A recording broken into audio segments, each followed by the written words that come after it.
किस प्रकार जिज्ञासा लेकर के अपने भीतर एक प्यास लेकर के अपने गुरुदेव से वो कृपा प्राप्त करने के लिए आप लोग यहाँ दत्त चित्त हो करके, एकाग्र चित्त हो करके, इतनी पब्लिक, एकदम शांति।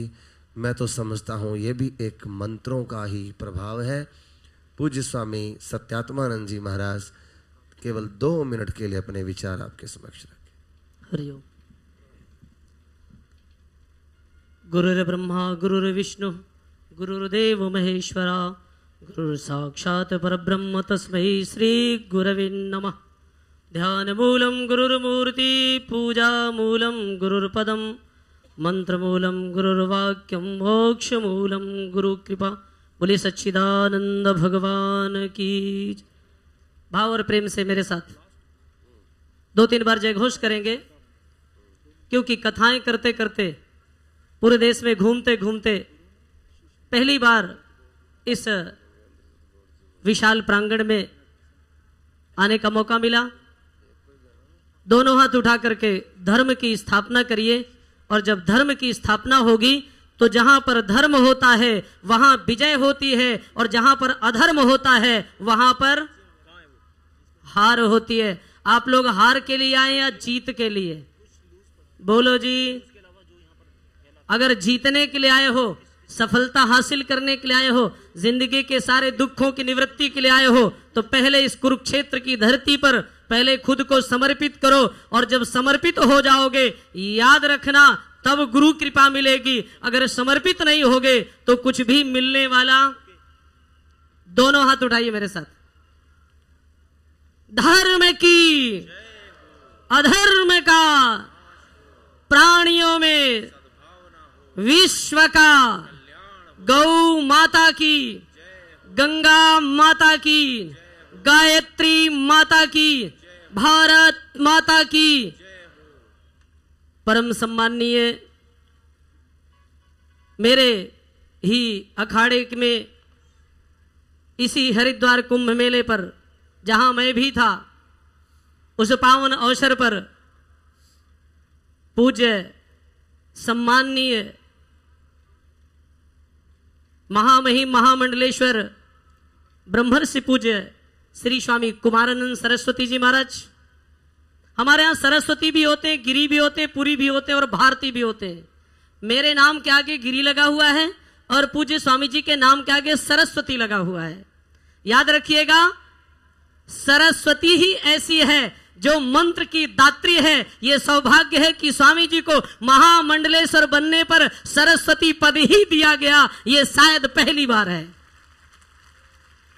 लेकिन मेरे भाई बहनों, बार बार पूज्य स्वामी प्रणवानंद जी महाराज जो वाणी के धनी हैं, वो बार बार हमारे सूचना मंत्री जी सदैव स्वामी जी के साथ रहते हैं। मुझे तो बहुत कम समय मिलता है टीवी पर बैठने का, लेकिन मैं यही कहूंगा कि ताली वो नहीं बजाते जिन्हें गम होता है। याद रखिएगा, जिंदगी में जिनको गम का जहर पीना आ गया, आदमी जहर पी सकता है लेकिन गम का जहर पी नहीं सकता, बहुत कठिन है। इसलिए इतना ही कहूंगा, जिंदगी में जिनको गम का जहर पीना आ गया, दर हकीकत इस जहां में उनको जीना, इसलिए जीना चाहते हो तो याद रखना, ताली वो नहीं बजाते जिन्हें गम होता है, ताली वो बजाते हैं जिनकी हाथों में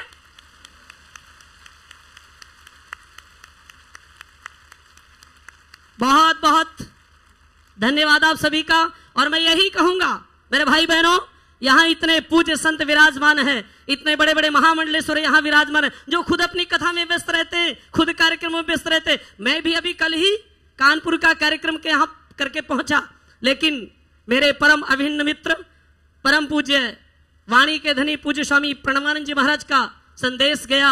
मैंने कहा, बहुत बार स्वामी जी को सुना, हरिद्वार में पट्टाभिषेक हुआ, महामंडलेश्वर बने, तब भी मैंने उनका दर्शन किया। लेकिन ये बहुत अच्छी बात है, मैं अंबाला में बैठा हूं और अंबाला की धरती धन्य नहीं हो गई, अरे पूरे हरियाणा की धरती धन्य हो गई जहां ब्रह्मर्षि कुमार स्वामी जी बैठे हो। क्यों? मैं एक उदाहरण देना चाहूंगा, हालांकि समय की कमी है, लेकिन मेरे भाई बहनों, मैं 2 मिनट जरूर इसलिए पूरा करना चाहूंगा क्योंकि पहली बार भाव की अभिव्यक्ति दे रहा हूं, और वो ये कि स्वामी जी का मैंने अभी टीवी पर देखा, सुना था, लेकिन सामने देख करके मुझे ये प्रसन्नता हुई और मुझे बैठे बैठे याद आए स्वामी विवेकानंद जी को, क्योंकि मुझे भी लगभग जीवन के 50 वर्ष पूरे होने जा रहे हैं मेरी जिंदगी के ये संतों का दर्शन करते हुए। लेकिन मेरे भाई बहनों, स्वामी विवेकानंद जी को याद करिए। स्वामी कुमार स्वामी जी महाराज गए अमेरिका। मैं याद दिलाता हूं, स्वामी विवेकानंद जी महाराज अमेरिका गए और अमेरिका में जाकर के अमेरिका के लोगों ने कहा, स्वामी जी भारत से आए हो, अमेरिका से कुछ लेकर जाओ। तो उन्होंने कहा, मेरे हाथ में गीता है, मुझे और किसी चीज की जरूरत, छोटी सी गीता। लोगों ने कहा, गीता की बात करने के लिए आए हो, और जिस गीता की तुम बात करते हो वो चल करके देखो कि तुम्हारी गीता बहुत नीचे रखी हुई है। तुम भारत से आए हो गीता लेकर के, लेकिन ये वो धरती है जहां गीता का संदेश दिया गया। मेरे भाई बहनों, स्वामी विवेकानंद जी की कहानी नहीं, ये घटना व्यक्त कर रहा हूं। ले गए चर्च में और ले जाकर कहा, स्वामी जी देखिए, ये आपकी छोटी सी गीता नीचे रखी है, उसके ऊपर बाइबल लदा हुआ है, उसके ऊपर कुरान रखा हुआ है, उसके ऊपर गुरु ग्रंथ साहब रखे, और जो तुम गीता की बात करने भारत छोड़कर अमेरिका आए हो वो नीचे दबी हुई है। तब स्वामी विवेकानंद जी ने बड़ी सरलता से, बड़ी विनम्रता से, बड़े प्रेम पूर्वक कहा। क्या कहा? ये मैं ठीक देख रहा हूं, मेरी नजरें काम कर रही हैं कि बड़े बड़े ग्रंथ छोटी सी गीता के ऊपर रखे हुए। तब स्वामी जी ने अमेरिका के लोगों को कहा, मैं ठीक देख रहा हूं, लेकिन भाइयों को, बहनों को संबोधित करते हुए उन्होंने कहा, अरे मेरे भाइयों, तुम्हारी भूल है, तुम्हारी चूक है, तुम्हारी आंखें खराब हैं। कहा क्यों? उन्होंने कहा, जिस मकान की नींव मजबूत होती है उसी में बिल्डिंग ठहरती है। अरे गीता है जिसने सबको संभाला हुआ है। लेकिन मेरे भाई बहनों, मुझे बहुत खुशी हो रही है कि स्वामी जी ने भारत से जाकर अमेरिका में, न्यूयॉर्क में भारत का डिम घोष किया, भारत की संस्कृति को ऊंचा किया, भारत के मंत्रों को ऊंचा किया। लेकिन आपसे एक ही बात कहकर पूरा करने की तरफ जाऊंगा, वो ये कि स्वामी विवेकानंद जी चले आए, और जब चले आए तो पहली स्पीच उनकी डिग्री कॉलेज लखनऊ में हुई। हम लोग भी बहुत पढ़े लिखे, जो कहना शोभा नहीं देता, लेकिन डिग्री कॉलेज में जाके स्पीच दी। एक नौजवान बेटी ने कहा, स्वामी जी भारत की बात करते हो, भारत की पगड़ी की बात करते हो, भारत की खादी की बात करते हो, आपके पैर में तो अमेरिका का जूता पड़ा हुआ है। मेरे भाई बहनों सुनना क्या कहा, अमेरिका का जूता क्यों पहना? भारत का जूता पसंद नहीं आया, भारत की खड़ाऊ पसंद नहीं आई। मैं अभी जब आ रहा था, अरुण भाई को मैंने देखा बहुत दिनों के बाद।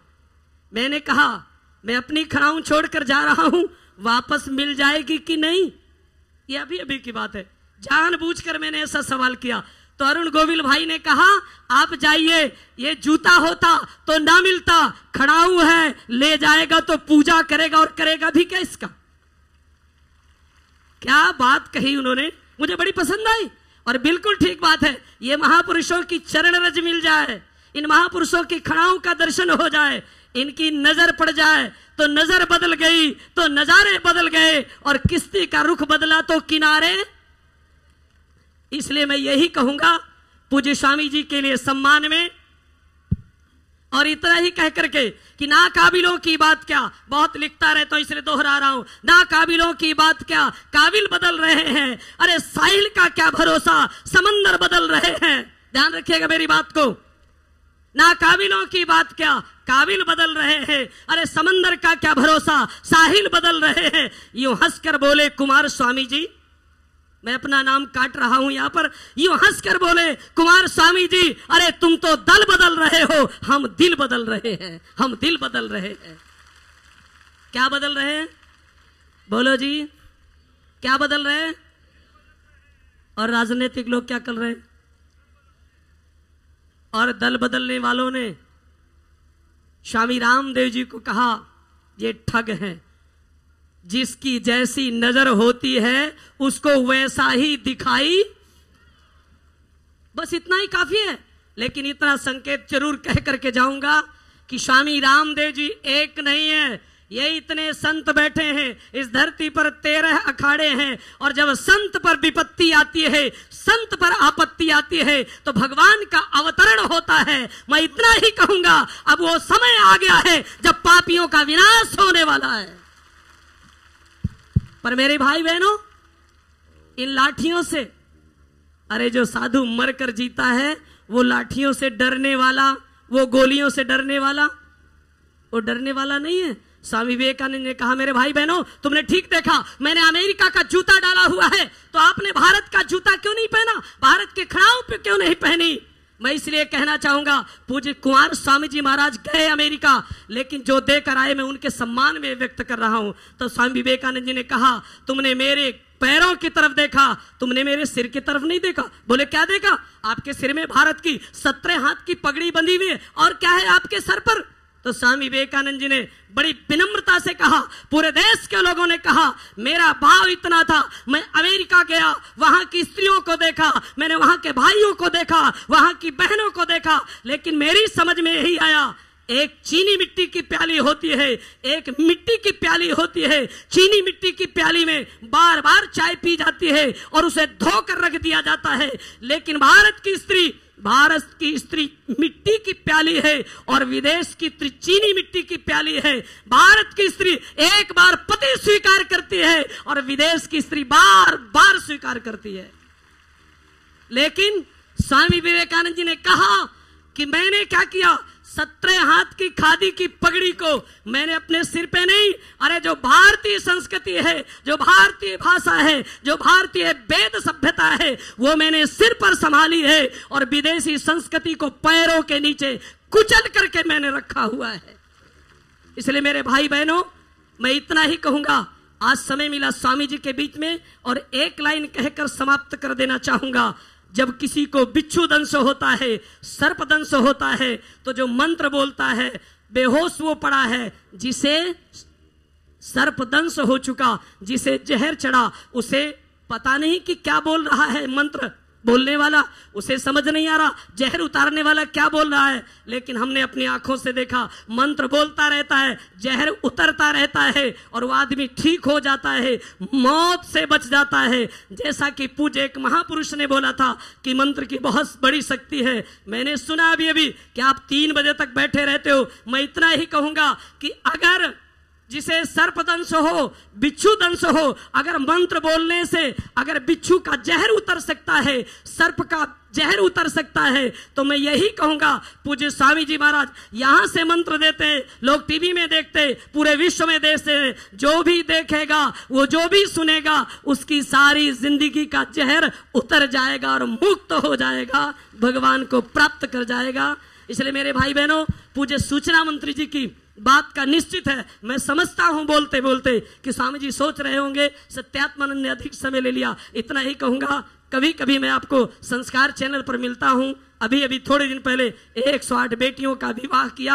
हमारा उद्देश्य है लोगों की भलाई करना, लोगों का कल्याण करना, संतों का काम है लोगों की भलाई करना। इतना ही कहूंगा, अभी तो केवल दिल्ली में संत पर आक्रमण हुआ है, लेकिन संतों ने आज निर्णय ले लिया है, पूरे देश के संतों का निर्णय है, अगर आज के बाद कल से अनशन शुरू होगा और किसी भी संत पर अगर दोबारा कोशिश की गई, उन भुजाओं को तोड़ दिया जाएगा, उस सरकार को उखाड़ कर फेंक दिया जाएगा। क्यों? आप सोचेंगे मैं कोई राजनीतिक महात्मा हूं, ऐसा कुछ नहीं। अरे जो संत आनंद से कीर्तन करते हैं, भजन करते हैं, पूज्य स्वामी जी महाराज कितने वर्षों से मंत्र दे रहे हैं, किस लिए? लोगों का कल्याण हो। हम लोगों ने घर छोड़ा, परिवार छोड़ा, संसार छोड़ा। हम राजनीतिक लोग नहीं है, लेकिन सत्ता में कोई बैठे, हमें कोई आपत्ति नहीं है, हमें कोई तकलीफ नहीं है, लेकिन संतों को भजन करने दो और तुम सत्ता में राज करो, हमें कोई आपत्ति नहीं। मेरी किसी बात पर इस मंच पर अगर किसी तरह आपत्ति हो, मैं उसके लिए आप सभी से क्षमा चाहूंगा। आप सभी से मैं क्षमा प्रार्थना करते हुए पूज्य स्वामी जी का बहुत बहुत धन्यवाद करता हूं। उन्होंने मुझे आमंत्रित किया। बहुत बहुत शुभकामनाएं आप सभी को, बहुत बहुत धन्यवाद। जय भारत, जय श्री राम। अब निवेदन करूंगा हमारे वृंदावन के बहुत ही सिद्ध एवं प्रतिष्ठित संत, जिनका भारत में नहीं विदेशों में नाम है, जहाँ की मिट्टी के बारे में कहा गया है कि लोग उस मिट्टी को प्रणाम करते हैं, उस मिट्टी को स्पर्श करने से दुख दूर होते हैं। रमन रेती श्री धाम वृंदावन के परम संत गुरु शरणानंद जी महाराज के शिष्य नगेंद्र दत्त गौड़ जी केवल 1 मिनट के लिए अपने विचार आपके समक्ष रखेंगे। नगेंद्र दत्त जी। अज्ञानतिमिरान्धस्य ज्ञानाञ्जनशलाकया चक्षुरुन्मीलितं येन तस्मै श्रीगुरवे नमः। ठाकुर हमरे रमण बिहारी, हम हैं रमण बिहारी के। साधु सेवा धर्म हमारा, काम न दुनिया दारी से। कोई भला कहो चाहे बुरा कहो, हम हो चुके रमण बिहारी के। जय श्री कृष्ण। सभी मंचस्थ संत वृंद, महामंडलेश्वर सबके चरणों में वंदन करते हुए यहाँ उपस्थित श्रोत्रवृंद, भाई बंधु, माता बहनों के हृदय में विराजमान मेरे श्री रमण बिहारी के चरणों में वंदन। आप सभी को बहुत बहुत वंदन। देखिए, दूध में घी है ये हकीकत है, लेकिन दूध से दिया नहीं जलता ये भी एक हकीकत है। दूध से दिया कब जलेगा? जब हम दूध को गर्म करेंगे, ठंडा करेंगे, उसको जमाएंगे और प्रेम रूपी मथनी से मथेंगे, तब मक्खन निकलेगा। उसको गर्म करेंगे, घी बनेगा, तब दिया जलेगा। उसी प्रकार से जब लौकिक कार्य में तन्मयता के बगैर हमें सिद्धि की प्राप्ति नहीं होती, तो फिर पारलौकिक कार्य में सिद्धि की प्राप्ति कैसे होगी? मेरे कहने का तात्पर्य यह है कि किसी भी साधना में, किसी भी मंत्र में विश्वास की अति आवश्यकता है, क्योंकि विश्वासो फलदायक, विश्वास ही फलदायक होता है। अरे प्रेम कब होगा? जब हम किसी को जानेंगे, विश्वास होगा, फिर प्रेम होगा। ये एक सीढ़ी है। ये देखिए, प्रेम का मतलब है किसी को अपने हृदय में बसा लेना या किसी के हृदय में बस जाना। एक जगह मोमबत्ती जल रही थी, जलती हुई मोमबत्ती में मोम पिघल रहा था और धागा जल रहा था। तो पिघलते हुए मोम से कवि ने पूछा, अब कवि तो हर किसी से बात कर सकता है, पूछा कि जल रहा है धागा और तू क्यों पिघल रहा है भैया?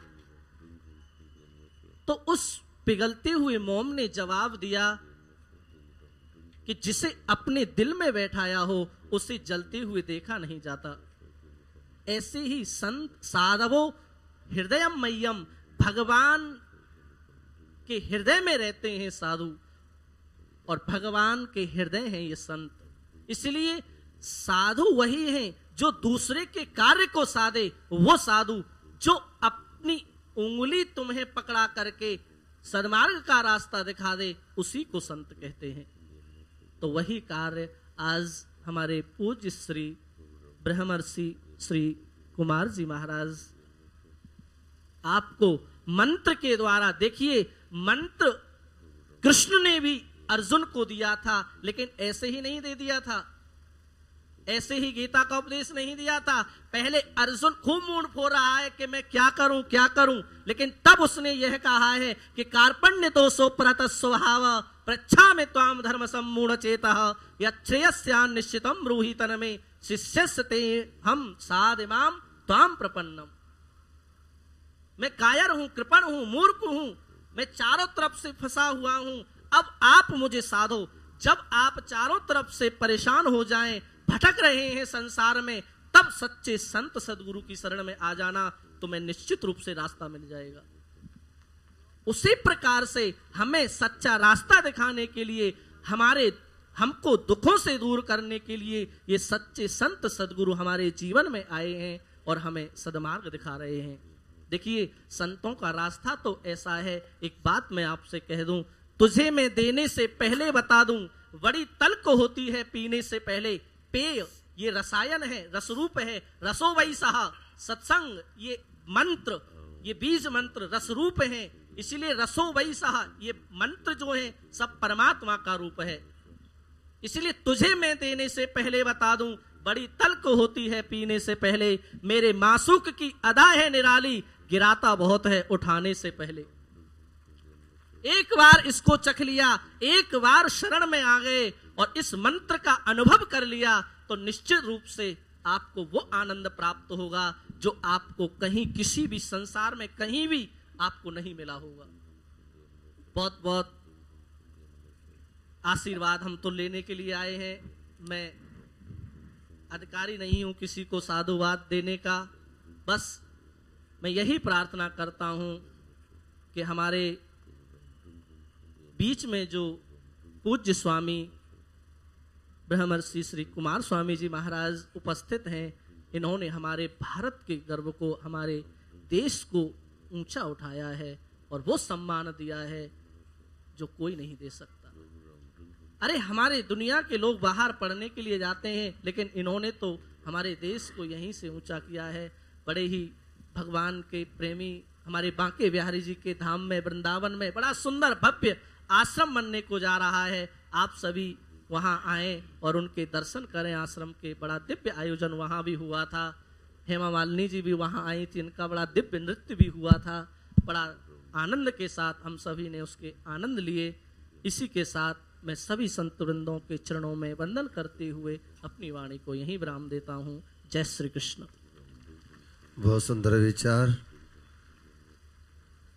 जिस प्रकार गंगोत्री से चलकर गंगा जी पूरे भारत के अंदर अपना परिभ्रमण करती हुई गंगा सागर में जाकर के विलीन होती हैं, ना जाने गंगा कितने लोगों के कष्ट हरती हुई, जिस प्रकार से कितने लोगों को पावन करती हुई, कितने लोगों के पापों का नाश करती हुई आगे बढ़ती चली जाती हैं।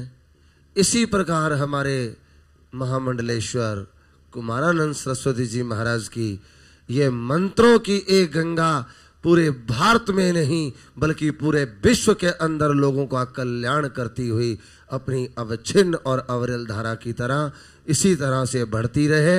इन्हीं मंगल कामनाओं के साथ आगे के कार्यक्रम के लिए हमारे वर्मा जी जैसे भी कार्यक्रम की रूपरेखा होगी आपको बताएंगे। अभी बड़ी भाव से, भक्ति से और कितनी कृपाओं से भरे ये महात्मा जो घंटों घंटों तक पूरी पूरी रात उस रहस्यों के बारे में बोल सकते हैं जिसकी आप कल्पना भी नहीं कर सकते। ये बड़े तपस्वी और साधारण कहीं जाने वाले नहीं है। अपने स्थान पे हर प्रकार से सर्वगुण संपन्न है, तन से, मन से, धन से, और विद्वता की प्रतिमूर्ति है, विनम्रता की, सरलता की। इनकी वाणी में, इनके ओज से, इनके चेहरे से, इनकी आभा से आपने देखा, इनके अंतर की गहराइयों से भी देखा। आपको किसी किसी को बैठना आता है, किसी को बैठना नहीं आता। हम जब गुरु के पास पहले जाते थे और वो 12 साल तक बात भी नहीं करते थे, केवल हमें देखते थे हम बैठते कैसे। अगर हमारी थोड़ी हाथ हिल गई, पैर हिल गई, तो वो कहते थे अभी घर चले जाओ, आपने काम करना है, आपके बच्चे याद करते होंगे, पत्नी याद करती होंगी, और काम होंगे। और उनकी आंख बंद होती थी। ये आप जो आए हैं, बैठे हैं, आप अगर दत्चित होकर, शांत होकर, हिलना भी नहीं था, उठना भी नहीं था, और आपको पता भी नहीं लगना था कि इनके होने मात्र से आपके दुखों का अंत हो जाता है। होने मात्र से, इनके बैठने मात्र से आपके अनंत कष्टों का अंत हुआ है, समस्याओं का समाधान हुआ है। पर आप रसों से, संगीत से, नाना प्रकार के उस प्रारूप के अभ्यस्त हैं। केवल शांत होके ये जैसे भी बोल रहे हैं, आप अपने स्थान को मत छोड़ो।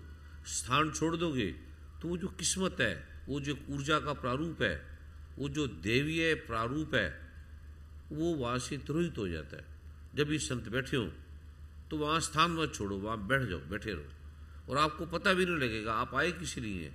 वो और एक और रहस्य बताए, जहाँ संत बैठते आप बैठे रहे, वो बोलते हैं नहीं बोलते, क्या बोलते हैं क्या नहीं बोलते, उसे सुने भी, और सुनने मात्र से ही आपको पाठ भी करने की जरूरत नहीं है, ये अपनी शक्ति आपकी आज्ञा चक्र के द्वारा, वाणी के द्वारा आपके अंदर प्रवेश कर देते हैं, आपको पता भी नहीं लगता। इसी का नाम करुणा है, इसी का नाम कृपा है। इस जगत में करुणा नहीं है, व्यापार है, बिजनेस है। तो जब भी ये बैठे, जब भी आए, आप स्थान को ना छोड़ें और बैठ जाएं। और ये कृपा है कि आए हैं, ये बहुत कृपा है कि यहाँ पर आगे हैं, इनका मिलना भी संभव नहीं है, सहज नहीं है, ये कृपा की प्रतिमूर्ति है। और प्रभु की कृपा से परम आदरणीय स्वामी परमानंद जी, इनका कोटि कोटि नमन है कि इन्होंने सब आयोजन किया। इतने इतने महान ऋषियों को, संतों को, जो तपश्चर्या की प्रतिमूर्ति हैं, परम आदरणीय डॉक्टर स्वामी श्याम सुंदर दास शास्त्री जी, स्वामी शिव प्रेमानंदपुरी जी महाराज, जिसके विचारों से आपने देखा, और परम आदरणीय स्वामी सत्यमित्रानंद जी, स्वामी सत्यात्मानंद जी, जिनकी प्रतिभाओं को, जिनके विवेक को, जिनकी प्रज्ञा को आपने अनुभव किया, और स्वामी अनंत चैतन्य जी महाराज, कितनी एक अंतर की गहराइयों से इनके प्रवचनों का प्रारूप था। परम आदरणीय स्वामी मोहनदास जी, राममणि जी, और परम आदरणीय स्वामी रघुनाथ स्वरूप जी, परम आदरणीय स्वामी विद्यानंद सरस्वती जी, जो साक्षात सरस्वती के प्रारूप की तरह इनका पूरा प्रारूप प्रतिबिंबित हो रहा था, इनकी ऊर्जा, इनकी आभा प्रतिध्वनित हो रही थी।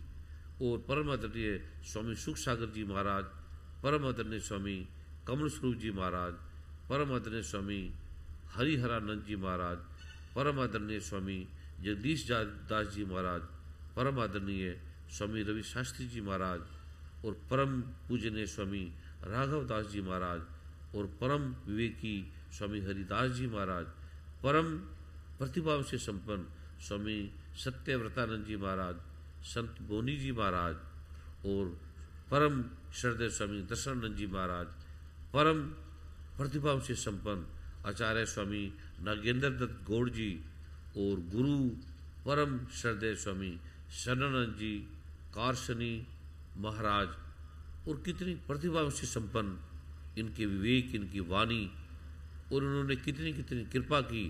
कोई ऐसे शब्द नहीं है मेरे पास कि ये जो आए हैं हम इनका क्या करें, इनका क्या स्वागत करें। इनकी जो चरण धूल है, ये आए हैं, उसका भी हमारे पास देने के लिए कुछ कण मात्र भी ऐसा नहीं है।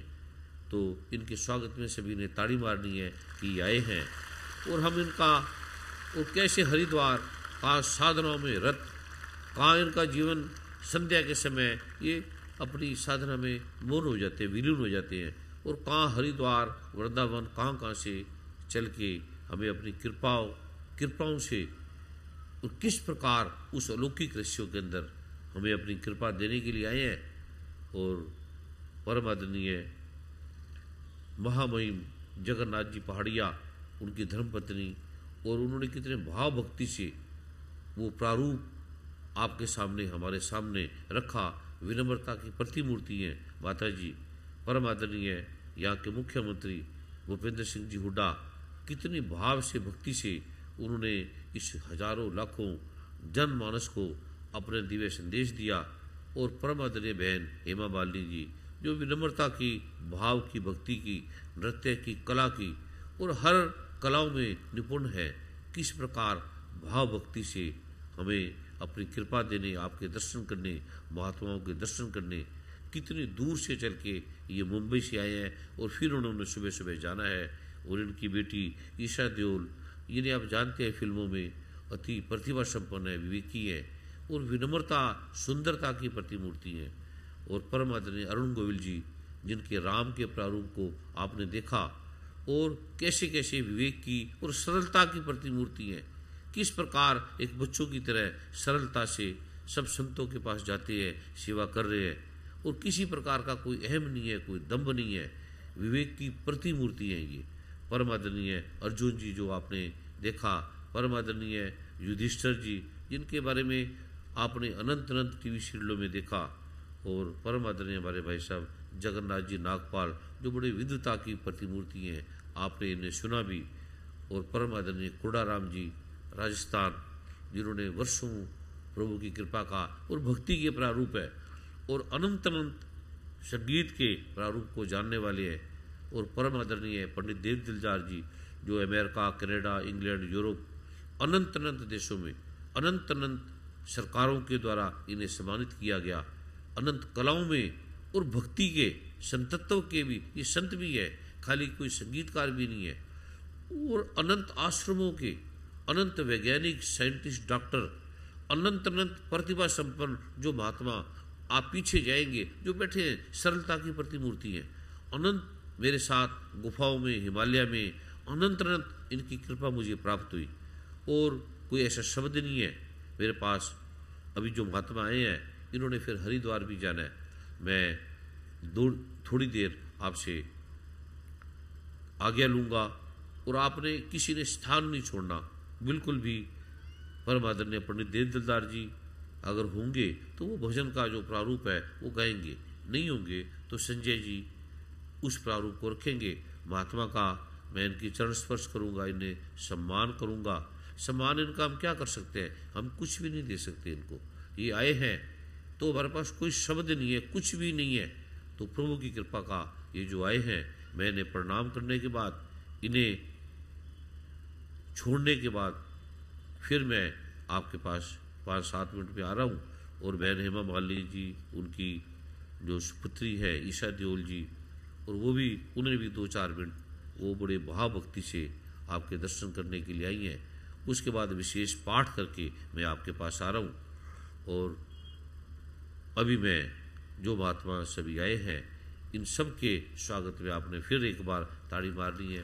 और जो यहाँ की सरकार, यहाँ के मुख्यमंत्री, यहाँ के प्राइम मिनिस्टर, यहाँ के राष्ट्रपति, यहाँ के सीएम साहब, सब विभागों ने कितने भाव भक्ति से ये सेवा की है, कितना सुंदर आयोजन किया है, कितनी पुलिस विभाग की व्यवस्था है।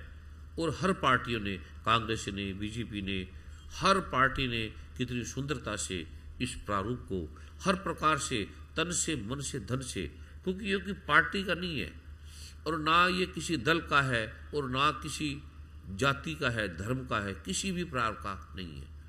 और मैं आपसे भी प्रार्थना करूंगा कोई ऐसा प्रारूप है, क्योंकि गीता में भगवान ने कहा है कि एक ही सहारा है कि जो हुआ वो ठीक हुआ। कोई ना कोई कारण है किसी होने में, और जो हो रहा है वो ठीक हो रहा है, और जो होगा वो ठीक होगा। हमें आक्रोश की भाषा, हमें क्रोध की भाषा, हमें किसी भी तरह की जो भाषा है, क्योंकि भाषा ने महाभारत पैदा कर दिया। हमारी भाषा गलत है। एक अंधे का बेटा अंधा, और आम आदमी की भाषा भी किस प्रकार से जीवन की दिशा को बदल देती है, और मंत्र भी भाषा है। तो मैं आप सबसे प्रार्थना करूंगा, इस संतों के, महात्माओं के कितने सुंदर प्रवचन है। किसी में आक्रोश नहीं था, किसी में क्रोध नहीं था, किसी में किसी की निंदा नहीं थी, ना सरकार की, ना किसी की, ना किसी प्रकार की। और ये जो पाठ है, ये जो मंत्र का पाठ है, अगर आपका कोई बुरा भी करता है, कोई हानि भी कर रहा है, तो भगवान ने स्वयं कहा है इसमें कोई ना कोई कर्मों का प्रारूप है। कोई जाने अनजाने हमारे ऐसे कर्म है जिसका हमें पता नहीं। जैसे भीष्म पितामह को कितनी दुर्दशा में सूली लगी, किस प्रकार तीरों से छेद दिया, उन्हें लगा कि ये अन्याय हुआ मेरे साथ, लेकिन फिर भगवान ने बताया ये अन्याय नहीं है, ये न्याय है। कुछ चीजें हमें प्रत्यक्ष दिखती हैं, कुछ अप्रत्यक्ष है। तो हमें आक्रोश में, क्रोध में, कोई पार्टी में, कोई लड़ने में, कोई झगड़ने में, जितना हम लड़ने में, झगड़ने में जीवन व्यतीत करते हैं, उतना हम पाठ करें। अभी अमेरिका में मिला, आप जानकर हैरान होंगे, अमेरिका के लोग जो मानते नहीं पाठ पूजा को, किसी भी प्रकार को मानते नहीं थे, मजाक करते थे। केवल मैं बैठता था, वहां पाठ करता रहता था, और पाठ से अपने आप ही वहां की संसद, वहां के लोग, और 2 साल से इंतजार कर रहे हैं मुझे ढूंढने में। टीवी में वहां देखते हैं अमेरिका में, लेकिन मिलते नहीं।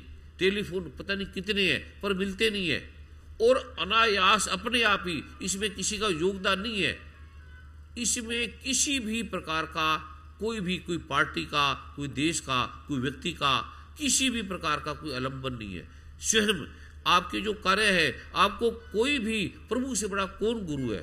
भगवान नारायण से बड़ा, भगवान शिव से बड़ा, भगवान कृष्ण से बड़ा, भगवान राम से बड़ा, परम पिता परमात्मा से बड़ा कौन गुरु है? ये जानता है, ये घट घट के पट पट की जाने, भले बुरे की पीठ पहचाने। ये हमारे सब अंतर के हर बोध को जानने वाला है। आपसे कोई बुरा भी करता है, आप केवल 5 मिनट पाठ करें, बुरा क्यों करेगा? अगर कर रहा है तो जरूर उसमें कोई कारण है। ये गीता में भगवान ने कहा है, जो हुआ वो अच्छा हुआ, और जो हो रहा है, क्योंकि हम गहराई में नहीं जाते, हम अंतर की प्रज्ञा में नहीं जाते, हम लड़ने लगते हैं, आक्रोश भी आ जाती है, क्रोध भी आ जाती है। तो ये जो भाषा है जाति की, धर्म की, नाम की, पद की, ये हमें, हमारी जो वाणी है, ये भी तो गलत वाणी भी तो मंत्र है। अभी महात्मा जी किस प्रकार बता रहे थे कि गलत शब्द कहाँ से कहाँ ले जाता है। तो आपने किसी भी प्रकार का कोई आक्रोश है, कोई सरकार के विरोध में, सरकार का वो प्रारूप है, सरकार भी देखती है, सरकार कोई मूर्ख लोगों की नहीं है, बड़े बड़े प्रतिभाशाली लोग हैं, बड़े बड़े विवेकी लोग हैं। मनमोहन सिंह प्राइम मिनिस्टर है, बड़े ईमानदार आदमी है, ऐसा प्राइम, जैसे लाल बहादुर शास्त्री है, जवाहरलाल जी हैं, ऐसे बड़े बड़े प्रतिभाशाली लोग हैं। तो कोई कुछ कारण है जिसका हमें पता लगता है, कुछ कारणों का हमें पता नहीं लगता। वो धीरे धीरे अब अनायास दर्द हुआ, हमें लगा कि दर्द क्यों हो गया, लेकिन पता लगता है उस दर्द का ये कारण था। इस प्रकार हमने जो भगवान गीता में, भगवान श्री कृष्ण ने गीता में कहा है, गीता से बढ़ के कौन गुरु है?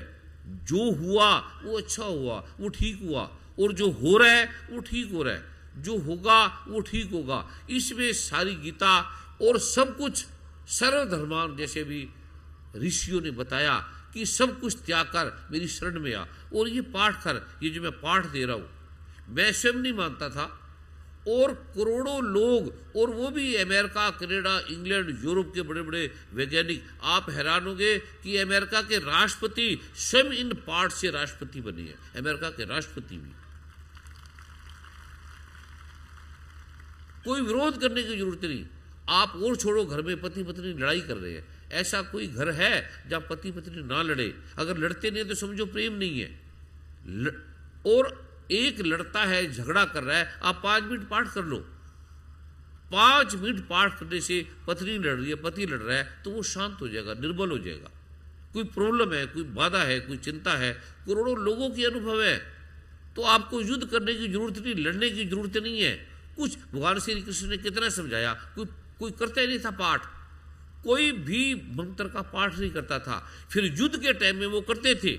अब तीर चलाते थे, तीरों के समय में क्या बोलते थे किसी ग्रंथ में नहीं लिखा, किसी को पता ही नहीं है। और बिना मंत्र के चला दो तो तीर काम नहीं करते, कुछ भी नहीं काम करते। इसलिए जो क्रोध है, क्रोध आपका ये बताता है कि आपकी भक्ति नहीं है, आपको प्रभु पे भरोसा नहीं है, आपको गीता पे विश्वास नहीं है, आपको परमात्मा पे विश्वास नहीं है कि परमात्मा क्या अन्यायकारी है। परमात्मा कोई न्याय नहीं करता। लोग कहते हैं कि प्रभु के घर में देर है, अंधेर नहीं है।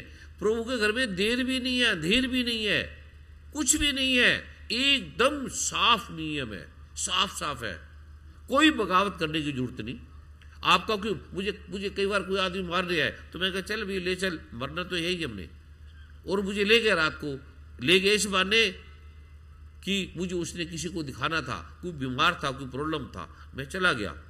कहते हम तो आपको मारने के लिए आए हैं। तो मैंने कहा मार लो भी, क्या प्रॉब्लम है? अगर मेरी मौत यहाँ लिखी है, और मुझे लगता नहीं लिखी है, लेकिन अगर लिखी है तो मुझे 5 मिनट पाठ कर लेने दो, 5 मिनट तो छुट्टी दे दोगे? कहता हाँ 5 मिनट तो कोई बात नहीं, दे देंगे। तो मैं कहा 5 मिनट पाठ करता हूँ, फिर आप मुझे आराम से मार देना, क्या प्रॉब्लम है? क्योंकि मैं आपके घेरे में आ गया हूँ, मैं जा सकता नहीं, आप इतने लोग खड़े हैं, मेरे में तो इतनी शक्ति है नहीं, मेरे में तो कोई ताकत नहीं है, तो तुम मार दो। अगर मरना भी है, क्योंकि ऐसा लिखा है मरण जन्म लाभ हानि जस अपयश विधि हाथ, कि मारना पैदा करना, और आपकी अपयश हो रहा है, आपकी निंदा हो रही है, और आपकी लाभ हो रही है, ये हानि हो रही है। अगर गीता सत्य है, अगर वेद सत्य है, अगर रामायण सत्य है, तो ये फिर सत्य है, मेरी मौत यह है, फिर डरना क्या? 100 साल बाद मरेंगे या 100 दिन बाद मरेंगे या 100 घंटे बाद मरेंगे, तो मुझे 5 मिनट पाठ कर लेने दो। अगर नहीं करने देते तब भी मार दो, कोई प्रॉब्लम नहीं, आप मारते जाओ, मैं मरते मरते अपना पाठ करता जाऊंगा। कहते हैं नहीं, हम आपको 5 मिनट का समय देते हैं। तो मैं बैठ गया, पाठ करने लगा। तो मैंने कहा जब मैं आपको संकेत दे दूं उंगली का, तो तब आप मार देना, गोली मारना, जो भी मारना मार देना। और मैं थैंक्स कर दूं प्रभु का कि इतने समय मुझे आपने क्या नहीं दिया, सुख दिया, यश दिया, कोई मैं पैरालाइज होके नहीं मर रहा, और मैं साक्षी भाव से मौत को देख रहा हूं कि ये मेरी मौत है, ये मैं हूं। और प्रभु आपका धन्यवाद, आपने मुझे कोई पैरालाइज नहीं किया, कोई मुझे हार्ट अटैक नहीं हुआ, कैंसर नहीं हुआ, ट्यूमर नहीं हुआ, लेकिन पड़े हैं लोग अस्पतालों में। और किस प्रकार मेरा जीवन था, क्या मेरे जीवन में दशा थी, और आपने कहां से कहां पहुंचा दिया। और अभी भी मैं संतुष्ट नहीं हूं, आप मारने के लिए आए हो इस रूप में, तो स्वागत है प्रभु। आप ऐसे मैंने प्रार्थना की, पाठ किया, मंत्र किया, तो 5 मिनट में वो आदमी बदल गए।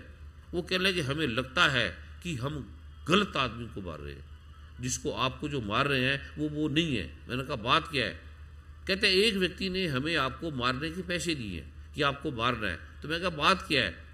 उसने जब घटना बताई, बड़ी लंबी घटना थी। तो मैंने कहा पहली बात है कि जिस आदमी के कहने से मारने आए हो, मैं उसका कोई बुरा नहीं करता, उसको मेरे से ऐसे ही जलन हो रही है कि मेरे होने से उसका नुकसान है, उसका काम रुक रहा है, मेरे होने से सम्मान मेरा हो रहा है, उसको ऐसा लगता है कि मेरा नाम घट रहा है। मैं तो उसके चरणों की धूली हूं।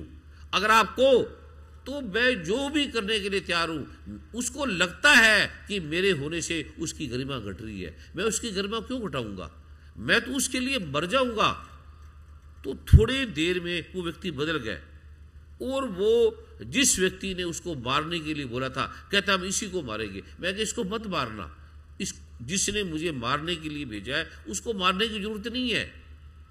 उसने मुझे बोध दिया है, प्रज्ञा दी है, और आप जाओ उससे प्रार्थना करो कि आपको क्या प्रॉब्लम है, मेरे से क्या दिक्कत है, क्या बाधा आ रही है।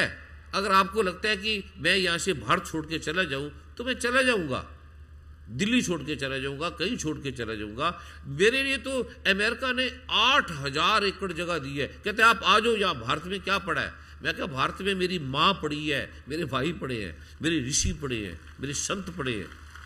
भारत भारत है, और भारत में मरना भी कल्याणकारी है।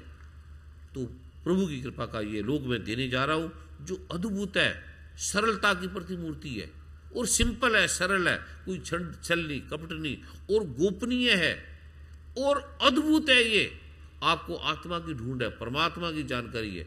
परमात्मा की कसम, मैंने परमात्मा को देखा है, मैं बात करता हूं, मैं कोई ऐसे नहीं है, मुझे किसी आदमी ने नहीं दी है। और सरलता है, उठना नहीं है। जैसे महात्मा ने बताया कि गुरु के वचन मंत्र है।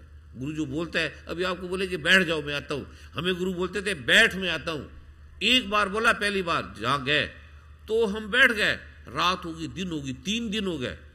तो लोग कहने लगे, कुछ मेरे साथ थे जो साधक थे, हम साधना जब करते थे, तो कहते गुरु जी आए ही नहीं। तो कुछ शिष्य कहने लगे भी वो भुलक्कड़ है, उनको कोई याद नहीं रहता, उनकी स्मृति त्रोहित हो जाती है। मैंने कहा गुरु की स्मृति त्रोहित नहीं होती, गुरु स्मृति से पार है, मन चित्त बुद्धि से पार है। हम उनको जानते हैं। हम बैठे हैं, उन्होंने बोला बैठ मैं आता हूं, और उन्होंने ये नहीं कहा मैं आधे घंटे बाद आऊंगा, 1 दिन बाद आऊंगा, 1 साल बाद आऊंगा। और हम बैठते थे और बैठ गए, सब चले गए, मैं बैठा था। 3 दिन के बाद गुरु आए और आती गाली निकाली, बोले अरे तुम पागल है, तुझे पता है मेरा तो दिमाग ठीक नहीं है, मैं तो भूल जाता हूं, तुम्हारा दिमाग काम कर रहा है या नहीं कर रहा, तुम यहां बैठे किस लिए, क्यों बैठे, चल घर चले जाओ। बस इतना ही बोला, हम घर चले गए। और ये बोलना भी मंत्र है। हम उनके कहने से बैठ गए, उनके बोलने से चले गए, और इससे क्या हुआ आप सोच भी नहीं सकते। मैं 1 मिनट के अंदर दुनिया के सारे आयुर्वेद को जानने लग गया था, सब 1 मिनट के अंदर, और कोई बात नहीं काटी। बस उसने अपनी सारी प्रज्ञा आज्ञा चक्र के द्वारा, 1 मिनट तो मैं लेट ज्यादा बोल रहा हूं, 1 मिनट का भी 1000वां हिस्सा। इसलिए जो ऋषि बोलते हैं बैठ जाओ तो बैठे रहो, उस समय क्या घटना घटेगी आपको पता नहीं है। अभी मैं ऋषियों का जो आए हैं इनका सम्मान, तो मेरे पास शब्द नहीं है, इनसे मैं आशीर्वाद लूंगा, इनको विदा करूंगा और फिर मैं थोड़ी देर में आपके पास जो ये रहस्यमय रोक है वो देने के लिए आ रहा हूँ। किसी ने स्थान नहीं छोड़ना और जो भी ये प्रारूप है भक्ति का, भजन का, वो आपने इसी प्रकार सुनते रहना है, किसी ने भी स्थान को नहीं छोड़ना। हरिओम गंगा। अभी जिस तरह से परम पूज्य सदगुरुदेव जी पाठ के एक आलोक के बारे में उल्लेख कर रहे थे, एक छोटा सा दृष्टांत मैं आपको बताना चाहूंगा। ऐसे तो अनेक दृष्टांत है। बहुत वर्ष पहले मुंबई में जब परम पूज्य सदगुरुदेव जी व्यक्तिगत भेंट द्वारा विशेष कृपा का एक प्रारूप हुआ करता था, तो रात्रि करीब 2:30 या 3 बजे का समय था। बहुत ज्यादा भाई बहन थे जो कृपा ग्रहण करने के लिए बहुत बेचैन थे। स्थिति यह हो गई थी कि इतना तनाव हो गया था, इतना जबरदस्त तनाव हो गया था कि मैं परेशान हो गया। तो मैं परम पूज्य सदगुरुदेव जी के चरणों में पहुंचा। मैंने कहा वहां तो बहुत तनाव है और इतनी ज्यादा, क्योंकि आप विशेष कृपा दे रहे हैं, लेकिन भाई बहनों में बहुत तनाव है, बहुत ज्यादा युद्ध की, महायुद्ध की स्थिति है। तो परम पूज्य सदगुरुदेव जी ने कहा तनाव हो रहा है, युद्ध है, बैठ जा। तो एक विशेष पाठ, केवल कुछ अक्षर परम पूज्य सदगुरुदेव जी ने प्रदान किए और कहने लगे अब 9 बार पाठ करके अब तू चला जा। और मैं गया, इतना शांत, इतना प्रेम, जो कह रहे थे कि हम पिछले 18 घंटे से बैठे हैं, क्योंकि लगातार बहुत रश था और परम पूज्य सदगुरुदेव जी पाठ पूरा करके ही आते हैं, ये आपको मालूम है। तो जो भाई बहन कह रहे थे हम घंटों से बैठे हैं, वो कह लगे कोई बात नहीं, आप ऐसा कीजिए, ये जो बहनें हैं, क्योंकि बहनों को जल्दी जाना चाहिए, आप पहले जितनी भी बहनें हैं उनको पहले कृपा के लिए भेज दीजिए, हम बाद में चले जाएंगे। बिल्कुल प्रेम, बिल्कुल शांति, कोई तनाव नहीं, कोई युद्ध नहीं। ये है पाठ का अद्भुत प्रभाव। और एक और आपसे जो परम पूज्य सदगुरुदेव जी ने उल्लेख किया, जैसे कि किसी को भी कोई सम्मान मिलता है, पद्मश्री मिलती है या कोई भी राष्ट्रीय या अंतर्राष्ट्रीय सम्मान मिलता है, तो वो प्रार्थना भेजते हैं, अपना परिचय भेजते हैं, अपना डिटेल इंट्रोडक्शन जाता है और उसके साथ कुछ महापुरुषों की, राष्ट्रपति की, प्राइम मिनिस्टर की, इतने बड़े सम्मान में साथ में रिकमेंडेशन जाती है। यहां जो परम पूज्य सदगुरुदेव जी को अमेरिका में सम्मान मिला, क्योंकि अमेरिका में जो हमारे सेवादार भाई हैं और जिन्होंने इस आयोजन में भी सेवा दी है, वो सब सुन रहे हैं, सब देख रहे हैं। ये जो परम पूज्य सदगुरुदेव जी को अनूठा सम्मान मिला, इसके लिए कोई प्रार्थना पत्र नहीं भेजा गया, कोई रिकमेंडेशन नहीं भेजा गया, सीधे उन्होंने पाठ के अनुभव देखे, जांचे, परखे और स्वयं प्रार्थना भेजी कि हम परम पूज्य सदगुरुदेव जी का अमेरिका में सम्मान करना चाहते हैं। ये अद्भुत इतिहास रचा गया। भाई संजय जी कृपा करेंगे।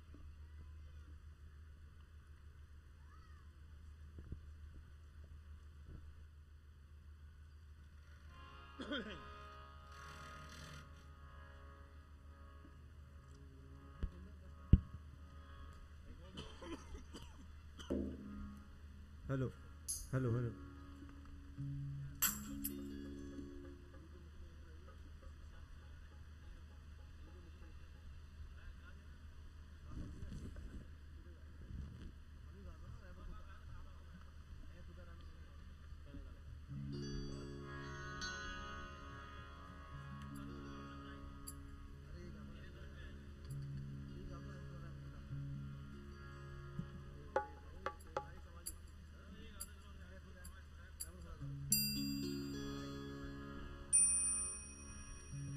Hello hello hello. सामने दृश्य है सुंदर, एक इसमें सभी धर्म सभी संप्रदाय हैं, हिंदू मुस्लिम सिख ईसाई बौद्ध जैनी पारसी।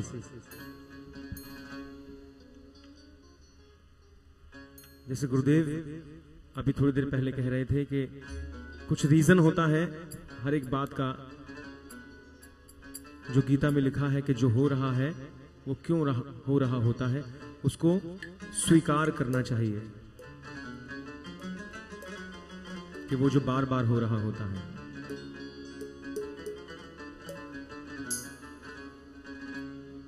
बोले श्री वृंदावन बिहारी लाल की जय।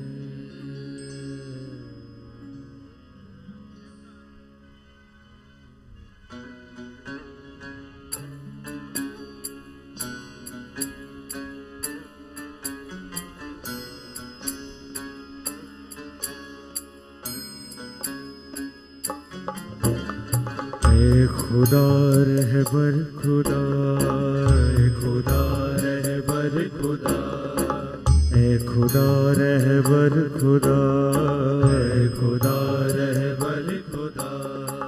तेरी मर्जी पर राह, तेरी मर्जी पर चला,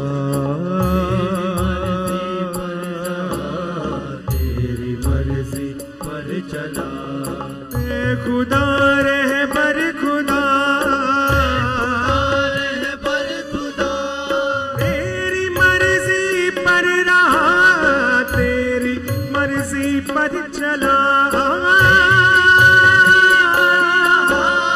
तेरी मर्जी पर चला।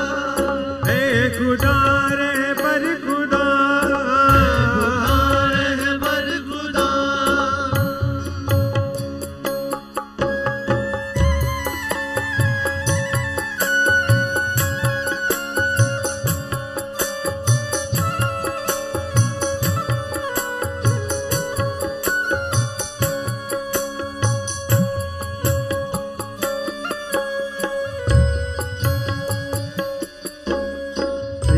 कृपा से ये जीवन सबको है मिलता रहे, तेरी कृपा से ये जीवन सबको मिलता रहे।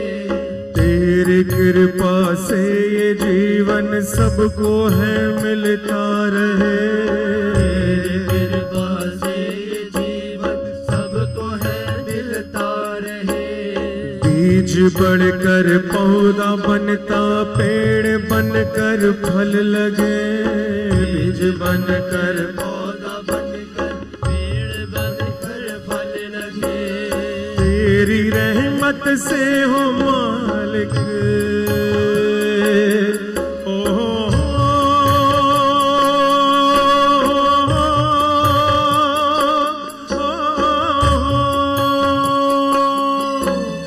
तेरी रहमत से हो मालिक, धरती ये थमी रहे।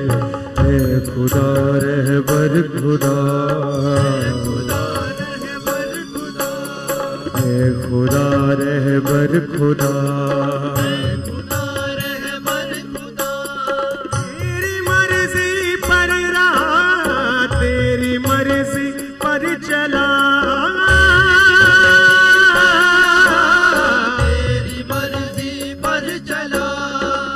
खुदा रहबर खुदा, खुदा रहबर खुदा।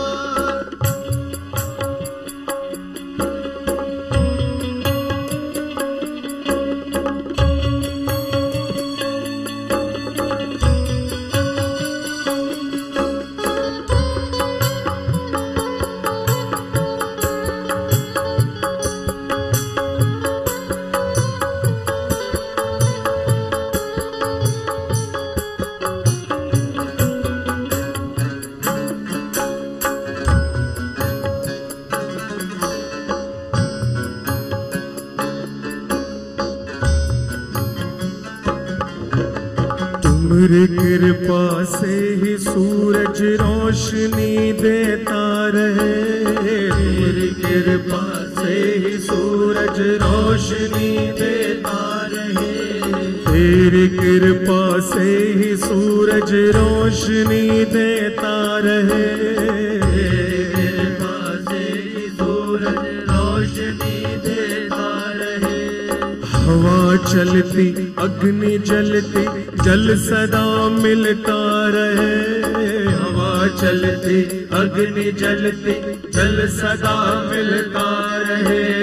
हवा चलती अग्नि जलती जल सदा मिलता रहे, हवा चलती अग्नि जलती जल सदा मिलता रहे। तेरी रहमत से हो साईं,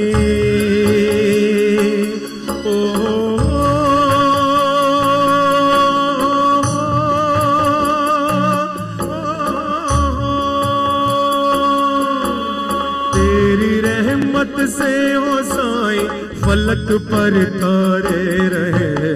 ऐ खुदा रह पर खुदा, ऐ खुदा रह पर खुदा, तेरी मर्जी पर राह तेरी मर्जी पर चला, तेरी मर्जी पर चला। ऐ खुदा रह पर खुदा, खुदा रह बर खुदा, रह बर खुदा।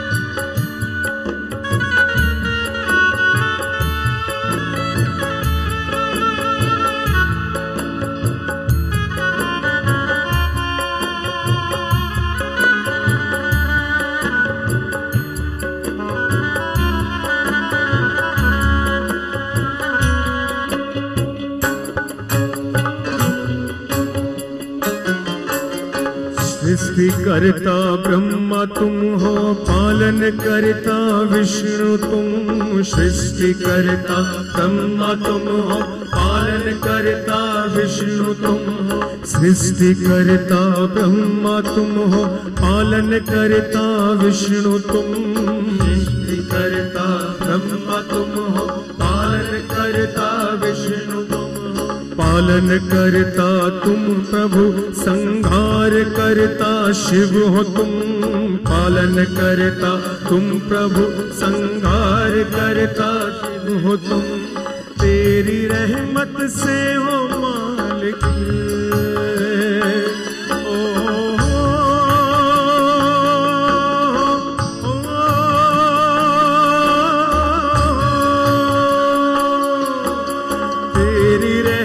से हो मालिक सांस ये चलती रहे।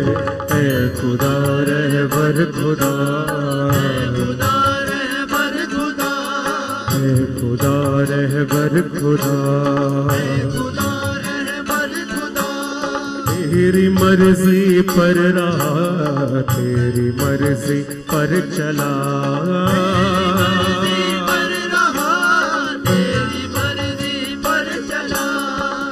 खुदा रह बर खुदा,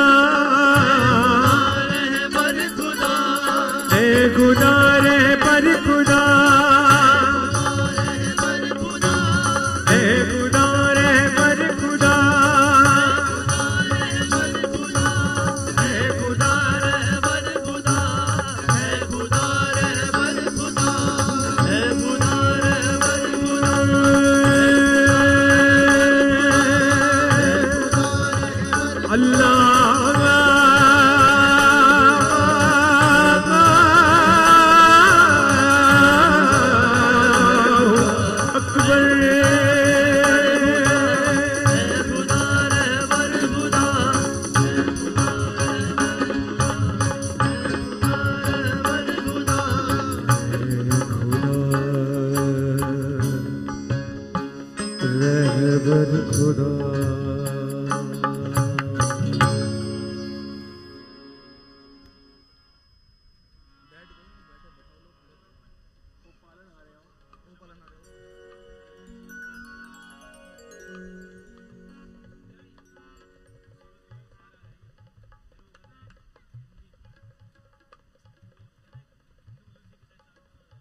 सभी यहाँ एकत्रित प्रभु की वो दिव्य कृपा प्राप्त करने के लिए,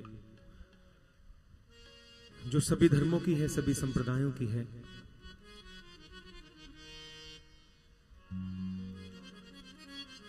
ना हिंदू की, ना मुसलमान की, ना सिख की, ना ईसाई की, वो सिर्फ और सिर्फ सनातन है।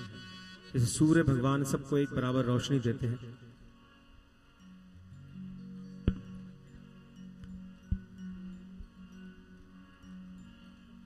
तू प्रभु दाता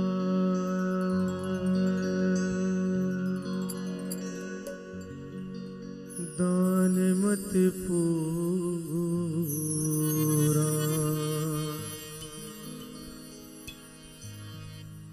हम थारे भिखारी जियो,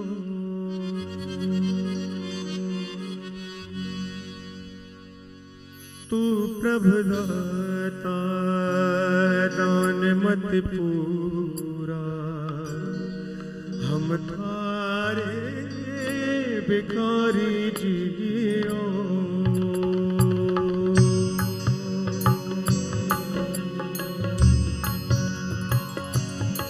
मैं क्या मांगूं किछ फिर न रहा, मैं क्या मांगूं किछ फिर न रहा, हर दीजे ना प्यारी जियो, तू प्रभु दाता दान मत पूरा, हम थारे भिखारी जियो। मैं क्या मांगूं किछ फिर न रहा, हर दीजे ना प्यारी जियो। सतनाम सतनाम वाहे गुरु सतनाम सतनाम वाहे गुरु सतनाम।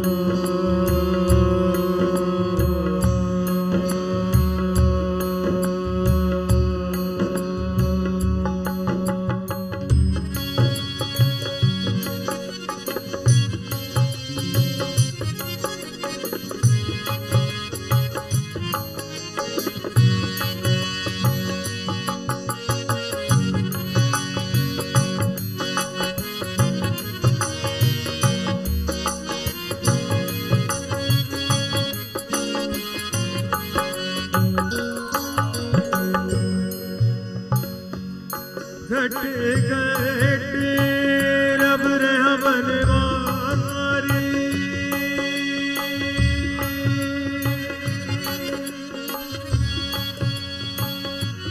जल तल मैयल गुप्तों वरते, गुरु शब्दी देख निहारी जियो।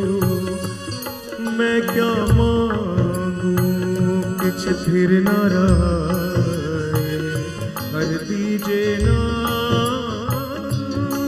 प्यारी जियो, तू प्रभु दाता दान मत पूरा, हम थारे भिखारी जियो।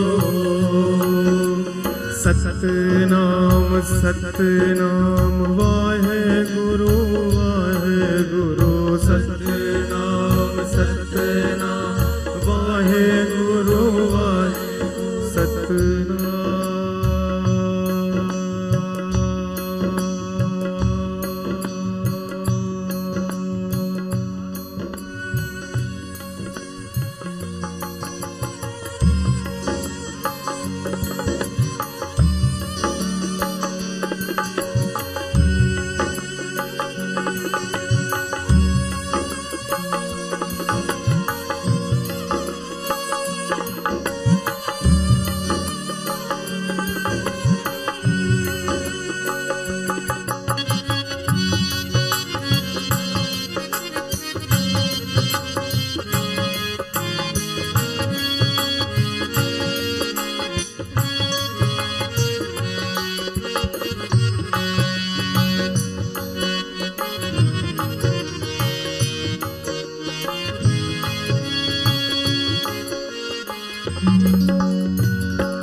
मरत पयाले आकाश दिखायो,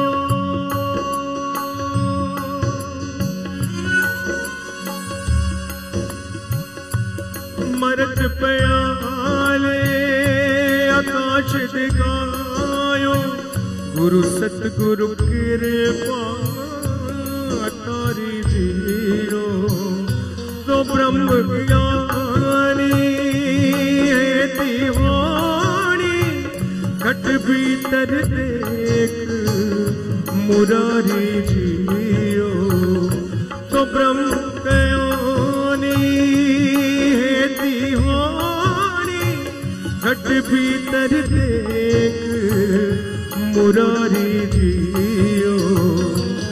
मैं क्या मांगू किछ फिर नारायण, हर दीजे नाम प्यारे जियो, तू प्रभु दाता दान मत पूरा, हम थारे भिखारी जियो। सतनाम सतनाम वाहेगुरु वाहेगुरु, सतनाम सतनाम वाहेगुरु वाहेगुरु, सतनाम